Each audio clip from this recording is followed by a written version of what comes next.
My name is Keona, a 30-year-old housewife. 2 years ago, I married my husband Naoki, who is 6 years older than me, and since then, we've been living in his parents' home. In this house, we live with Robert and Barbara. Both are in their 60s, and thankfully they're in good health and full of energy. Being energetic is generally a good thing, but Barbara loves to go out and have fun. I don't know if it started when I moved in or if it's always been this way, but she hardly does any housework. She was supposed to be a stay-at-home mom since she never worked, but she'd say, "Okay, Yoda, dinner isn't ready yet. You had plenty of time, didn't you?" She'd push the chores onto me, go out to play, and if things weren't done when she came back, she'd make snide remarks. I've been dealing with this, trying to keep my frustration in check. "Mother-in-law, I'm sorry, but I did tell you before you left that I might not finish all this." "Huh? What are you complaining about? It's only natural to do this much, right? This is why I have trouble with your millennial generation. I wish you'd learned from Naoki." If it were just the snide remarks, I could handle it, but Barbara always brags about Naoki. Especially since Naoki works for a large company, which seems to be a great source of pride for Barbara. "Naoki works so hard every day, but his wife is a failure." That was Barbara's favorite phrase. As for my husband, he didn't show any signs of standing up for me. At dinner, Barbara would start complaining about me. "Today, Keona did this." And all my husband would do was respond with a disinterested, "Oh, really?" When we first met, I thought he was mature because he was older, but now it's different. It seems like he thinks of me as a convenient housemaid. Even when I'm doing housework late into the night, he doesn't say a word to me. Instead, he throws laundry at me, aiming for my face, saying, "Hey, this too." I regret marrying such a person. Whether it's a way to vent his work stress or something else, my husband has changed dramatically since we got married. Our first anniversary, he bought a cake, but then he threw a pie in my face, laughing. You wouldn't think he's a 36-year-old man. However, there's a glimmer of hope in this life. That's the presence of my father-in-law, Robert. Robert is a very calm person, always saying, "Thank you, Keona," and "Is there anything difficult? I'll help you." The only person who treats me kindly in this house is Robert. Since I quit my job when I got married, he's the only person I can chat with. I've come to adore Robert like a real father. However, Robert works as a senior staff member at the company he used to work for, so he's not home during the day. The reality is that Robert spends little time at home, and I spend a lot of time alone with Barbara. When I'm talking to Robert, Barbara doesn't say anything. But it seems she doesn't like it, and her attitude has gotten worse. "Don't make eyes at your father-in-law. Just because Naoki doesn't pay attention to you, you're going to go after his father? It's disgusting." She started saying things like that. Of course, she would say these things where Robert couldn't hear. I pushed back against this. "That's not true at all." "Oh my, did I hit a nerve? You're even raising your voice. How unbecoming." No matter what I say, she has a comeback. Our conversations are always like this, never really connecting. I talked to my husband about this. I thought he would understand that this was just Barbara's delusion, but he just laughed and said, "So you're even into men over 60. You're really open-minded." I knew it was hopeless. I had no expectations that my husband would do anything about the housework or Barbara's bullying. But I never expected him to say something like this. It was a huge shock. I started to feel like I didn't belong in this house. One summer day, Barbara said to me, "I'm thinking of going on a family trip when Naoki gets his summer vacation." I thought, here she goes again, always wanting to go out. But then she said, "You're coming too, right, Keona?" I didn't expect to be invited. I thought they would go without me. "Me too? Don't you want to?" "No, it's not that." I found it suspicious. What does Barbara want to do inviting me? I was suspicious, but I didn't know what she would say if I refused. That night, my husband asked me again, "You're going on the trip, right?" "Yeah, I was invited." When I answered, my husband burst out laughing for some reason. "What's so funny?" "Nothing, really." Something was definitely off and my anxiety grew. On the day of the trip, we headed out to our destination with my husband driving. Robert was going to join us later because of work. So it was just me, my husband, and Barbara in the car. My husband was driving. Barbara was in the passenger seat and I was in the back seat. I could only catch glimpses of their expressions, which made me anxious. "Keona, you withdrew some money for the trip, right?" Barbara asked me. "Yes, a few $100s. "That's good." Barbara seemed to be smirking when she heard this. After driving for a while, I noticed that we had passed the sign for the inn where we were supposed to stay. "Didn't we just pass the inn?" I asked. "There's a tourist spot ahead. We'll check in after we see it. my husband answered.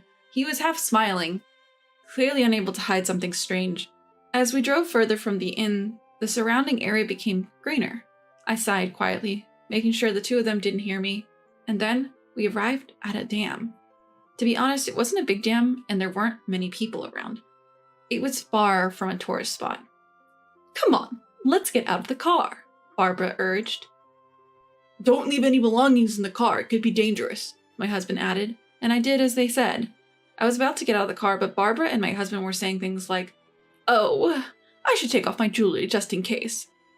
"Oops, I still have something in my pocket," pretending to be busy and not getting out of the car. I got out of the car and closed the door. Then I heard the sound of the lock clicking. My husband cracked the driver's and passenger's windows slightly open. My husband was laughing uproariously. "Okay, Ona, what are you doing getting out here? Are you planning to stay here tonight?" I was furious at Barbara, but I held it in. "What do you mean?" I asked, trying to stay calm. "You got out on your own, didn't you?" My husband was laughing so hard he was holding his stomach. My wallet and cell phone were all in the car. Everything had gone according to Barbara and my husband's plan. "Well, Keona, enjoy yourself," Barbara said with a smirk. "Eat some grass and sleep outside."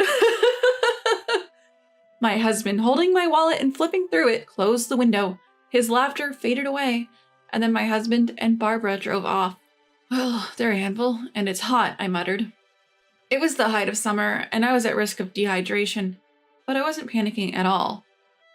An hour later, "Why are you here?" My husband was shocked to see me. Yes, I was in the lobby of the inn where we were supposed to stay. "Are you a ghost? Did something happen at the dam?" Barbara looked like she was about to faint. I thought about pretending to be a ghost, but decided against it. "I'm not a ghost, and I'm staying here tonight." I showed them the key to my room. By the way, I had already left my luggage in the room. My husband, who couldn't understand the situation, was losing his cool. He seemed to think I had taken the key to their room without permission. "What are you doing? Give it back now!" He tried to snatch the key from me roughly. At that moment, a man appeared and grabbed my husband's hand. "Sir, please refrain from causing a disturbance here." He was about the same age as Robert, but he had a sturdy physique and was taller, making him seem more reliable than my middle-aged, slightly overweight husband. "Who are you? Are you staff here? Do you think it's okay to do this to a guest?" "Exactly why we'll sue you for assault." Barbara also joined in, yelling at the man who had intervened. "I apologize for not introducing myself earlier. I am the owner of this inn." The man introduced himself politely. Hearing that he was the owner, my husband quickly withdrew his hand. Actually, I knew this owner. When I was in college, I came to this area on a trip with my friends during the summer vacation. I remember it was really hot that day. We didn't have much money at the time, so we were walking to our accommodation, complaining about the heat. We didn't know the area, and none of us, including me, were good at reading maps. As a result, we got lost and ended up in a place with few people. There, a girl was collapsed on the side of the road. That girl was Mary, the owner's daughter. We quickly called an ambulance and took care of her until it arrived. The next day, the owner came to the small inn where we were staying and thanked us profusely, saying, "You saved my daughter's life. Thank you so much." He also said, "We run an inn too, so we'd like to invite you next time you come. Of course, you don't have to pay." Since then, my family and I have visited the inn several times. That's why I knew the owner of this inn. The owner, who was reprimanding my husband and Barbara, was polite and courteous, but I could tell he was very angry. In fact, both the owner and I knew about this low-level plan of Barbara and my husband from the beginning. I noticed their plan 2 weeks ago. I thought it was suspicious that they invited me on a trip, so I set up a voice recorder in the living room. I targeted the times when my husband and Barbara were alone, such as when I was taking a bath or doing laundry, and their plan came to light. "How about we leave Keona somewhere?" "That would be hilarious. Oh, how about here? There's a gym about an hour's drive from the inn." I was shocked when I heard it. I immediately called the inn and consulted with the owner. I told him everything about the situation I was now in and what was planned for the future. The owner was very angry. His own daughter had once collapsed in the blazing sun, so he was even more upset. And today, the owner, who knew the situation in advance, had arranged for my pickup. After waiting for my husband and Barbara's car to leave, he had me ride in the inn's shuttle. By the way, the driver was Mary from that time. "I got my license. Let's go for a drive next time." "We're driving right now." "Oh, right." We chatted happily, bought some local specialty ice cream on the way, and arrived at the inn. I knew about the plan and that a pickup was coming, but I was still scared. For Mary, this area was like her backyard. She knew a shortcut, so we arrived at the inn several tens of minutes earlier than my husband and Barbara. You mentioned suing earlier, ma'am. The owner looked at Barbara with stern eyes. Yes, I did. It's outrageous to be accused of the opposite. I'm sorry, but you're not our guests. What? Don't mess with us. My husband and Barbara both lost their tempers. Your and your mother's reservations have been cancelled, I added. You! Who do you think you are? My husband was about to lose his temper again, so the owner restrained him. Keona did nothing wrong. We, the inn, cancelled your reservations. What do you mean? If you left a woman alone at the dam in the mountains after stealing her wallet, wouldn't you be the perpetrators of a crime? We can't allow such people to stay at our inn. We also call the police. At this, my husband and mother-in-law became even more furious. What are you talking about? This is no joke. Don't you think you can get away with this? I work at our company, this little inn in the mountains. Just then, Robert arrived late. Hey, what's going on here? Sensing the tense atmosphere, Robert looked around at everyone and asked, What's going on here? These inn people are weird. Let's stay somewhere else. They're incredibly rude. Barbara and my husband appealed to Robert. Rather than listening to the agitated pair, Robert started asking me and the owner about the situation. And when he heard what had happened, he was furious. You idiots! It was the first time I had seen Robert yell. How embarrassing! I can't believe we're from the same family. You two, get out of here now! My husband and mother-in-law were taken aback by Robert's outburst. Get out? Where to, another inn? Barbara said something so stupid that he added, From here and from home.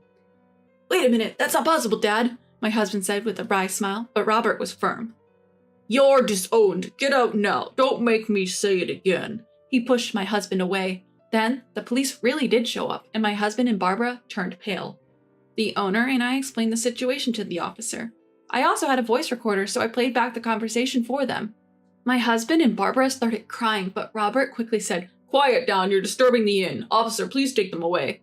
It's not like that, officer. We didn't think it would be such a big deal. It was just a prank, my husband and Barbara said, but the officer's expressions changed. A prank? Are you serious? Don't you think that your little prank could cost someone their life, especially your own wife? They were scolded harshly. They weren't arrested because it was a family dispute, but Barbara and my husband were pale throughout. This isn't over. Keona's feelings will determine your future, understand? With those final words, my husband and Barbara, still pale, went home. Afterwards, Robert seemed apologetic the whole time. He kept repeating, I'm really, really sorry. I can't apologize enough for not noticing the unpleasant experiences I had been having and for the terrible ordeal I went through today.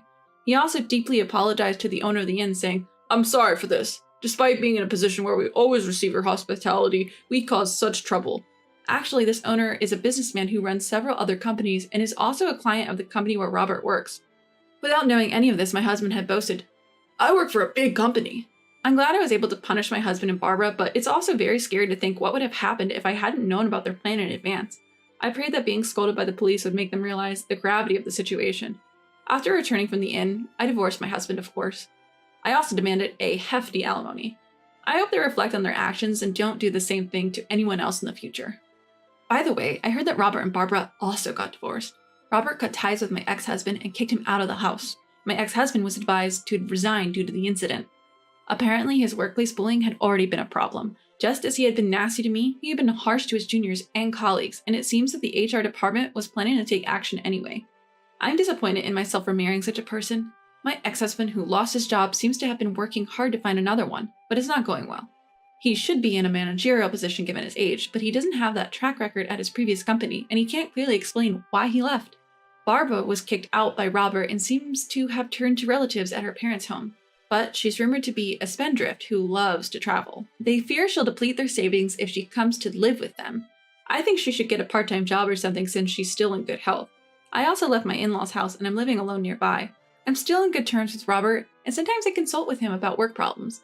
And I, who was a stay-at-home mom, started a new life. When I was job hunting, I was approached. Keona, would you like to work at my company? It was from the owner. He was very concerned about what happened to me afterwards. He seemed to be looking for a position in his company where I could work. I was happy to accept. I was very grateful. Thank you so much for doing all this for me. No, we're the ones who should be grateful. We can't thank you enough. I feel like I've already repaid the favor from that time and need to give back the change. The company he introduced me to is a reputable company that meets labor conditions. It was a surprise on top of a surprise, By the way, it's in the same industry as the big company my ex-husband was boasting about, but its capital is 5 times larger. Everyone working there is also very nice. I'm having more fulfilling and enjoyable days than when I was struggling with my married life.